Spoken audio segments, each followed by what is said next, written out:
हैं फैसलाबाद में हमारे साथ मौजूद हैं। अंजुम, जब कुछ देर पहले आपसे बात हुई थी तो आप बता रहे थे कि यहाँ पर भी नाश्ता चल रहा है। अब यकीनी तौर पर नाश्ता हो चुका होगा और जो काफिले हैं वो निकल पड़े हैं क्या?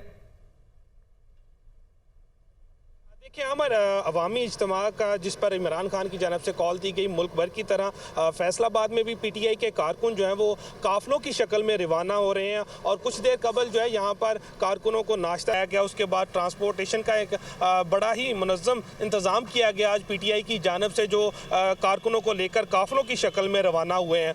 आमिर, अगर देखा जाए तो फैसलाबाद में स्ट्रेटजी जो पीटीआई की थी वो थोड़ी मुख्तलिफ थी। हर पीटीआई का जो एमपीए एमएनए टिकट होल्डर है उसने अपने अपने हल्का में कैंप ऑफिस लगाया, वहां पर कारकुन जमा हुए, उन्हें नाश्ता करवाया गया, ट्रांसपोर्टेशन का इंतहाई मुनज़्ज़म जो है वो इंतज़ाम किया गया। उसके अलावा कारकुन घरों से जो थे वो सामान साथ लेके आए, बिस्तर साथ लेकर आए, क्योंकि कोई फाइनल कॉल नहीं दी गई इमरान खान की जानब से कि धरना होगा या सिर्फ आज का एक अवामी इज्तिमा है जिससे वो खिताब करेंगे, उसके बाद उसे ख़त्म कर दिया जाएगा।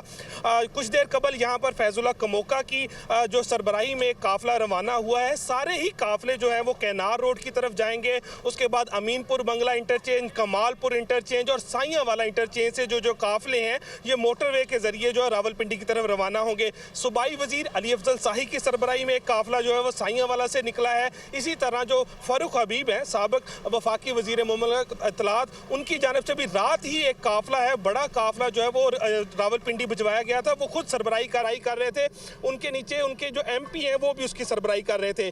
यहाँ पर वो भी सरबराही कर रहे हैं और आपकी नज़र में फैसलाबाद में एक बहुत ही मुनज़्ज़म तरीके से ये सारी मुहिम चलाई जा रही है। बहुत शुक्रिया, हमारे आप रिपोर्टर्स तीनों शहरों से मौजूद थे और हमें अपडेट कर रहे थे। मज़ीद भी आपसे अपडेट्स